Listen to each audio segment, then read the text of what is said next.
Right, let's get down to business. What are some techniques and productivity hacks that we can do immediately to boost our productivity and performance? That's what we're talking about in this part of the video course, and looking at 4 strategies we can deploy immediately without having to do too much to make sure that we are nice and optimized for the work that we are trying to do.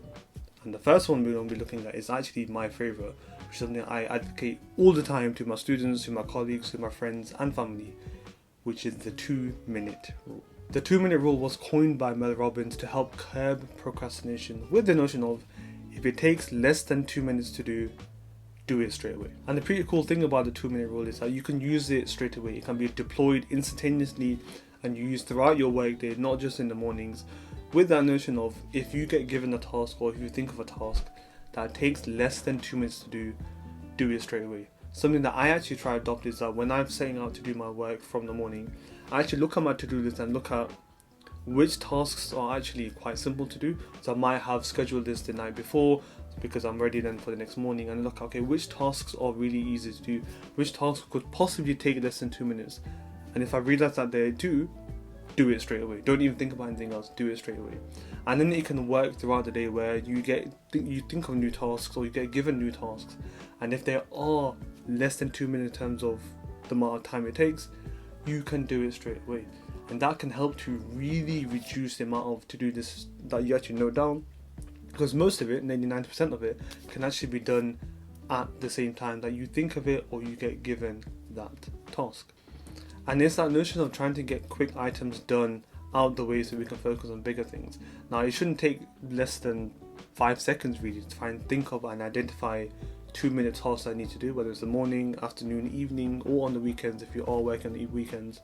It's a notion that is very quick to identify and very quick to do. So in the words of Shia LaBeouf, just do it.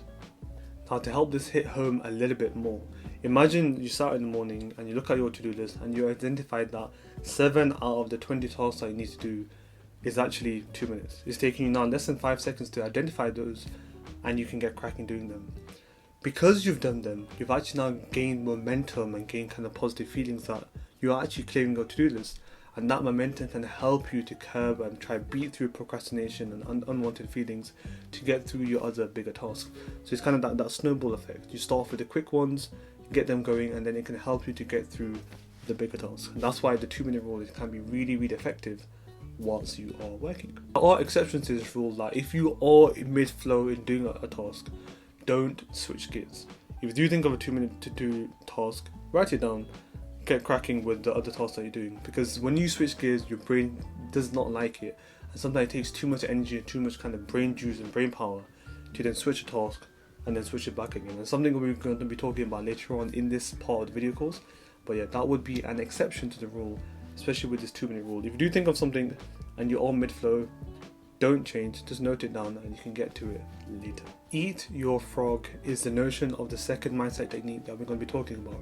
And the word frog was something that Brian Tracy coined based on advice from a quote from Mark Twain. Now, the saying goes, if your job is to eat a frog, do it first thing in the morning. If it's your job to eat 2 frogs, eat the bigger one first. Now, yes, we are talking about figurative frogs and not real life ones, but it's a notion of identifying the most dreaded tasks that have been either too big or been left on your to-do list for too long, and attacking them first thing when you're starting out to do work.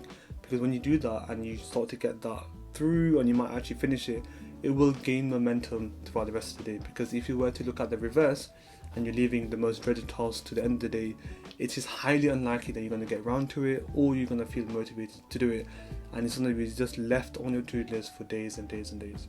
So the notion of this Mark Twain kind of quote and using the frogs analogy from Brian Tracy is to understand whatever task you don't want to do, you don't like it or you're not looking forward to it, try and attack it at the start of your day, not at the end, because it's really going to help to increase your productivity and performance for the rest of the day, because you've identified the most dreaded task and you've attacked it early on in the morning, leaving the rest of the day to do the other tasks that you need to get done. And something I just want to add here is that you want to celebrate small wins throughout the day as much as you can. And if you were to attack a really heavy task at the start of the day, that's something you don't like to do, in combos with the other techniques that we talked about, you can have like a really good win in the morning, that you've finished your 2-minute tasks, you've also then attacked the most dreaded task of the day, and you're feeling good about yourself because you've cleared your to-do list and you've also attacked something that you've left on your to-do list for too long.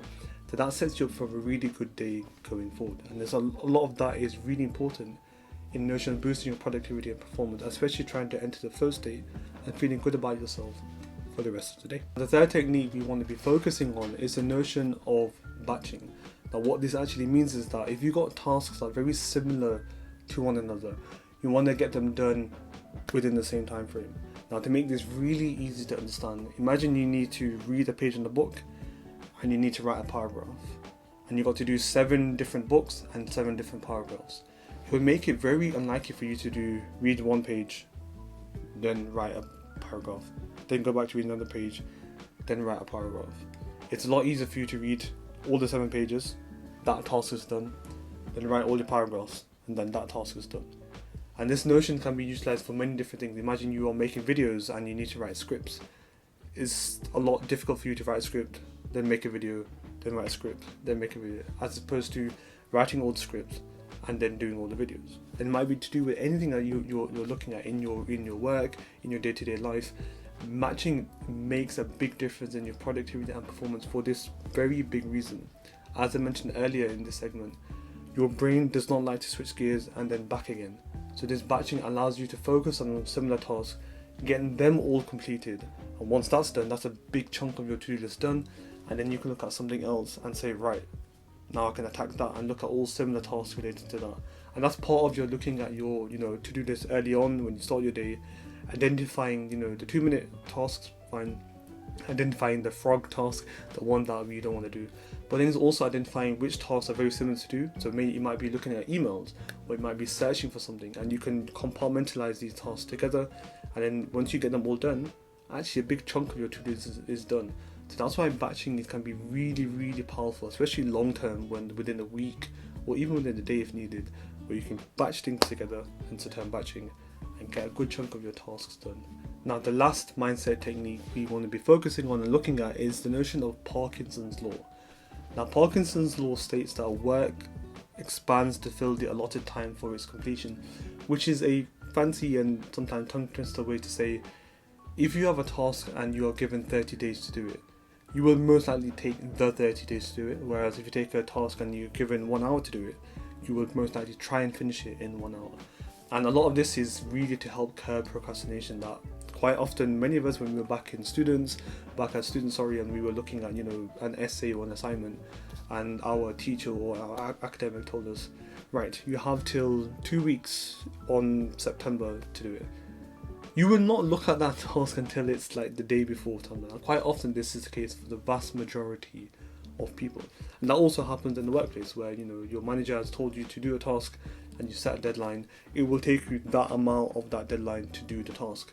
And quite often, if we can give ourselves shorter deadlines and give ourselves a better time frame, we most likely will fit that task in that time frame. And to give kind of the science-backed understanding of this, there was an experiment conducted where 2 groups were given a task of modeling clay. One group was given 2 days, one group was given 7 days. Now the actual group that was given 2 days actually molded the clay. It wasn't perfect, but they were able to do it. Where the actual other task didn't take 2 days, they took the full 7 days because they were given that time frame. It gives you an idea that the deadline that you set for any of the tasks that you have is really key in terms of how long you will take to do the task. So that's why really understanding how long it takes you to do something, not setting too far of a deadline, but also not setting too much of a deadline that causes anxiety, where you have to write an entire thesis or a book within 2 minutes. That's a very unrealistic deadline. So it's really important to understand how you set your deadlines for your work, so you're not taking too long, but not giving very unrealistic and unexpected deadlines. So especially look at your to-dos, especially that's on your dashboard buddy hopefully, and understand what are the 2-minute ones, what are the frog ones, what are the ones you can do in batches, but then also what are the ones that we need to look at, okay, this might take a couple of days, this might take a week, or this might take a few hours. We can look at it, getting it done at that time frame. That's why Parkinson's law is really important, and sometimes we don't look at it, even when we look at errands that we need to do, or groceries and other things outside of work, we know that if we give ourselves X amount of time, it will take that much time to do it, and that's something we can really address, try and curb procrastination and stagnation, and help to improve our productivity and performance. So now, just a reminder, we've got the 2-minute rule, we've got the frog, we've got batching, and we've got Parkinson's law, and I hope you're able to utilize these techniques in your day-to-day life, whichever work you are doing, and hopefully the Deskboard Buddy can be a central platform for you to make use of these things to help boost productivity and performance, something that I'm going to be talking about quite a lot in this course if I haven't done so already. But the next part, we're going to be looking at even more productivity principles, all centered around how to really maximize the Deskboard Buddy by looking at dedicated principles that will make good use of the Deskboard Buddy for you. So I can't wait to see you there. I should see you in